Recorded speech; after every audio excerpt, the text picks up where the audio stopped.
नञ्जनशलाकया चक्षुरुन्मिलितं येन तस्मै श्रीगुरुवे नमः। श्रीचैतन्यमनोभीष्टं स्थापितं येन भूतले स्वयं रूपः कदा मह्यं ददाति स्वयं पदान्तिकं।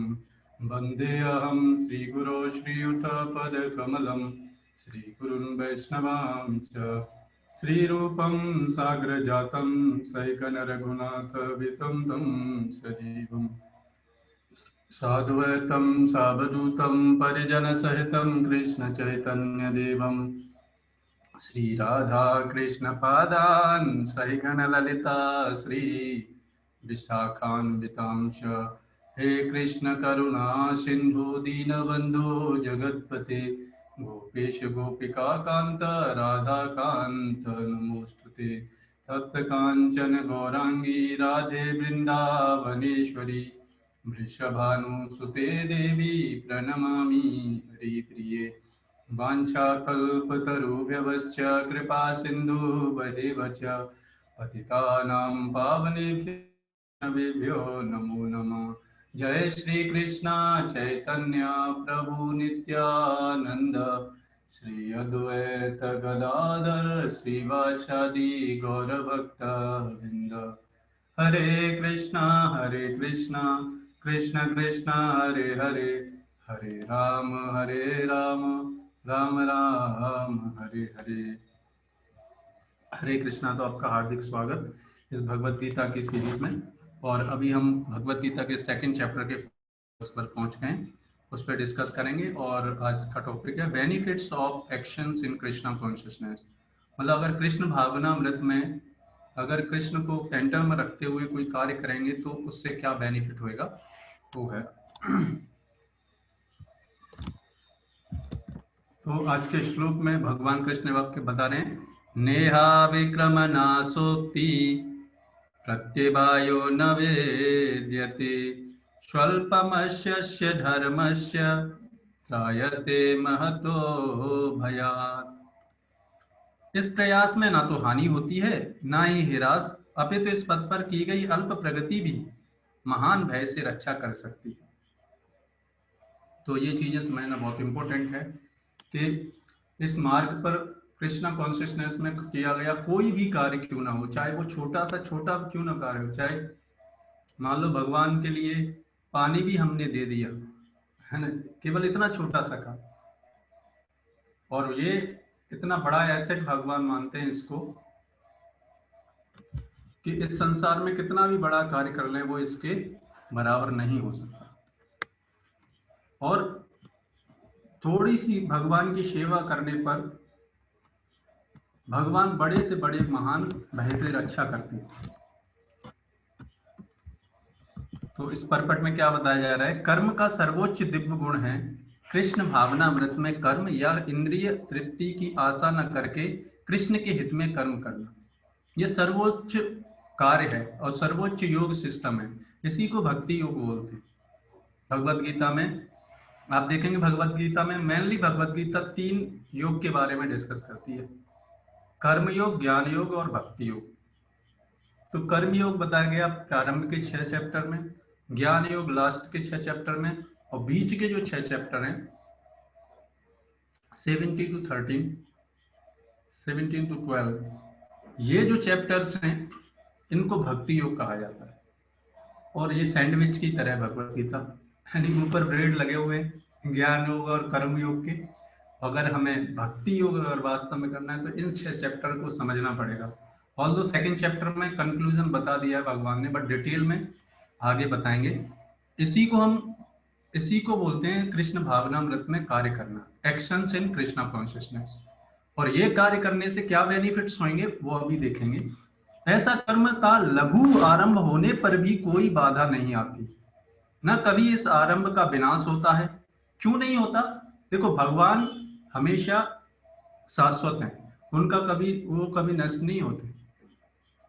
तो उनके लिए और इस संसार में जो भी व्यक्ति हैं, अगर हम शारीरिक लेवल पर उनसे कुछ भी कार्य करेंगे तो कब तक वो हमारी हेल्प कर पाएंगे? वो भी एक्सट्रीम में हेल्प नहीं कर पाएंगे, जितना उनके कंट्रोल में होगा उतनी चीजें बस दे पाएंगे। जब तक वो इस संसार में है तब तक कितना भी अगर वो हेल्पफुल हो तब भी, लेकिन भगवान सब कुछ करने में समर्थ हैं, इसलिए बताया जा रहा है।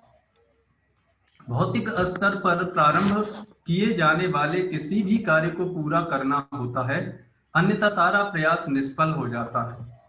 किंतु जैसे आप देखेंगे, अब मान लो कि सिंपल सी बात है, मान लो किसी ऑफिस में आप काम करते हो, ठीक है ना, ऑफिस में आप काम करते हैं, तो अगर आपका कार्य कंप्लीट नहीं हुआ, अधूरा रहा, तो आपका कार्य सक्सेसफुल नहीं माना जाएगा, है ना, और हो सकता है आपकी सैलरी भी काट ली जाए, है कि नहीं। आप देखो अभी जब कोविड कोविड की सिचुएशन में क्या हुआ, बहुत सारे लोगों को फायर कर दिया गया प्राइवेट कंपनी से, क्योंकि उनके पास पैसा नहीं है, तो वो कहाँ से रखेंगे।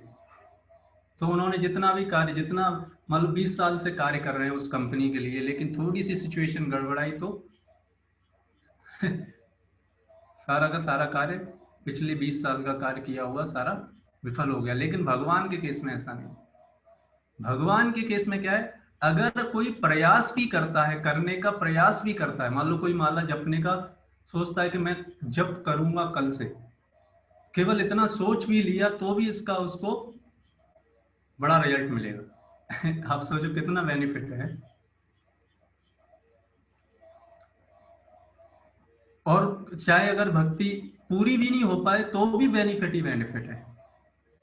अतः ऐसे कर्म करने वाले को कोई हानि नहीं होती, चाहे यह कर्म अधूरा ही क्यों न रह जाए, है ना।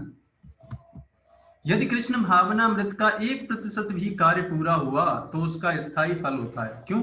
क्योंकि इस जीवन में अगर मैंने 1% भी भक्ति की, तो नेक्स्ट जीवन में 1% हमारा एसेट बन गया, वो नेक्स्ट जीवन में हमारी भक्ति 2% से प्रारंभ होगी, है ना। ये इंपॉर्टेंट है। बाकी आप देखो इस संसार में कितना भी किया जाए, वो मृत्यु के साथ सब कुछ जीरो हो जाता है ना, 0%। मान लो हम पढ़ाई करते हैं, तो मान लो पीएचडी डिग्री की, तो जैसी मृत्यु होगा तो पीएचडी डिग्री गायब आपकी। फिर नेक्स्ट लाइफ मिलेगा, उसमें फिर दोबारा पढ़ना पड़ेगा, है नहीं। या मान लो इस जीवन में हमने बहुत पैसा कमाया और हमने अपने बेटों को दे दिया, और नेक्स्ट लाइफ में वो सारा हमारा कमाया हुआ संपत्ति जीरो। नेक्स्ट लाइफ में मान लो अगर आपको याद भी रहा कि ये मेरे बेटे हैं, और उनके पास आओगे तो पहचानेंगे नहीं आपको। है कि नहीं। तो इसलिए इसलिए कहने का मतलब है, इस संसार में कुछ कितना भी कर लो अपने लिए, लेकिन वो आगे के लिए एसेट नहीं बनेगा। लेकिन भगवान के लिए कुछ भी करेंगे, थोड़ा सा भी कार्य करेंगे, वो बड़ा महान भय से हमारी रक्षा कर सकता है। और इसका प्रत्यक्ष उदाहरण है, आप भागवतम के 8वें स्कंद में देखेंगे, जो गजेंद्र थे हाथी के रूप में, उनको मगरमच्छ ने उनका पैर पकड़ लिया था पानी के अंदर, और वो पानी में स्नान करने गए थे, हाथी के रूप में थे। और फिर क्या हुआ, उनकी हथनियां थी, बहुत सारे उसके मित्र भी थे, लेकिन कोई उसको बचा नहीं पाया। लेकिन अंत में जब उसने पता लगाया कि कोई मेरी सहायता नहीं कर सकता, तो उसने क्या किया, केवल एक फूल लेके भगवान का चिंतन करने लगा, बस।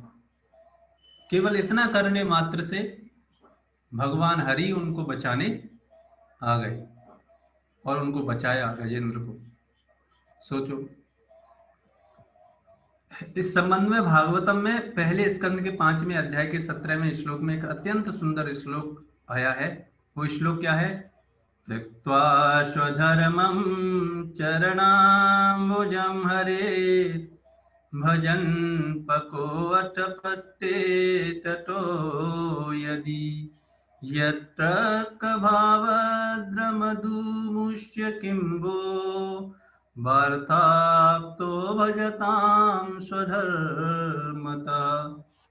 क्या बताया गया है इस श्लोक में, यदि कोई अपना धर्म छोड़कर, मतलब अगर कोई अपना सारे कार्य छोड़कर कृष्ण भावनामृत में कार्य करता है और फिर काम पूरा न होने के कारण नीचे गिर जाता है, तो भी इसमें उसको क्या हानि।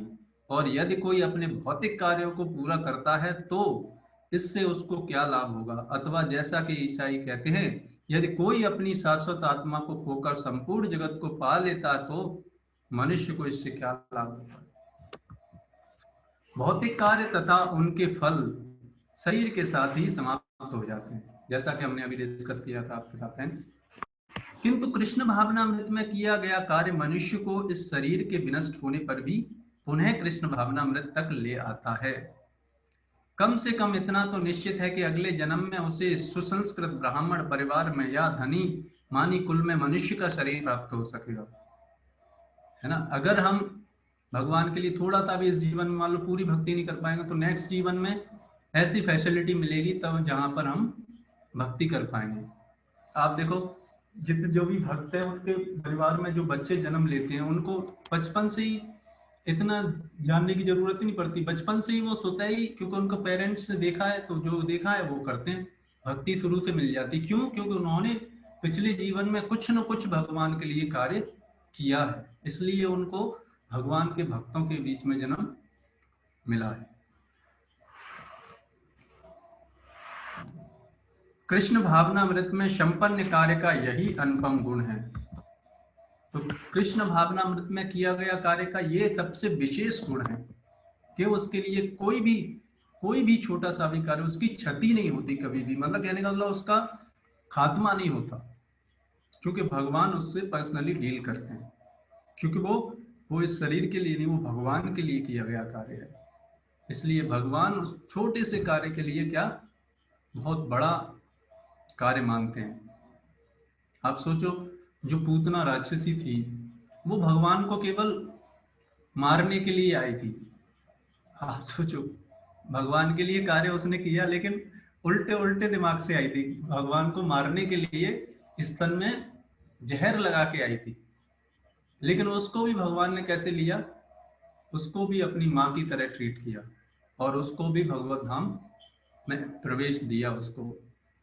ऑल्दो उनको जो शुद्ध भक्त होते हैं वो वाला स्तर पे नहीं मिला जैसे यशोदा मैया, बट फिर भी उसको धात्री का पद मिला। आप सोचो अपनी माँ की तरह।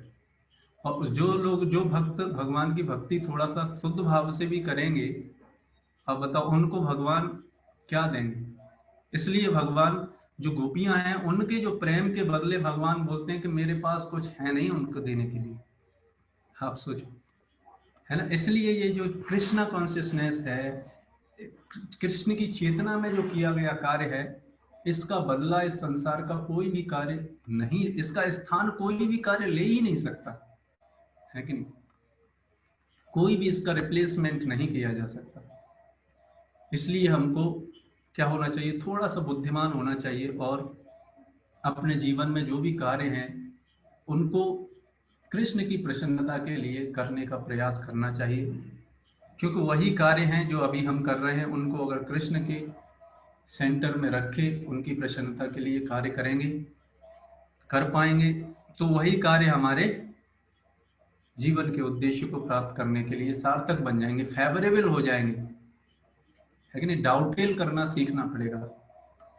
जाता है भक्ति इज आर्ट, है ना, devotional service is the life style, है कि नहीं। इसमें कुछ छोड़ना नहीं पड़ता जस्ट अपनी लाइफ स्टाइल में थोड़ा सा मोल्ड करना पड़ता है, जस्ट, और कुछ नहीं करना पड़ता। जैसे आप देखेंगे खाना खाना है, इसका भक्ति का मतलब ये नहीं कि आपको खाना बंद कर देना है, खाना खाना है कि नहीं। बस भगवान जो बोलते हैं वो वाला भगवान को ऑफर करके वो वाला प्रसाद खाना है। वो खाने से क्या होगा, हमारी चेतना शुद्ध होगी और भगवान का जो ज्ञान है, भगवान की भक्ति के बारे में हमको ये समझ में आएगा। आप देखो ये जो ज्ञान हर किसी व्यक्ति के समझ में नहीं आता। बड़े बड़े इस समाज में बहुत प्रसिद्ध लोग हैं, बड़े बड़े नेता लोग हैं, उनको भी ये भगवत गीता की छोटी सी बातें यार समझ में नहीं आती। थ्योरेटिकल सब पढ़ लेंगे, है कि नहीं, केवल लैंग्वेज पढ़ने से भक्ति समझ में थोड़ी है कि। कहने का मतलब ये है कि मान लो भगवत गीता पढ़ेंगे लेकिन उसमें लिखा है कि जब करना चाहिए, मेरी भक्ति करना चाहिए, वो नहीं करेंगे, है कि नहीं।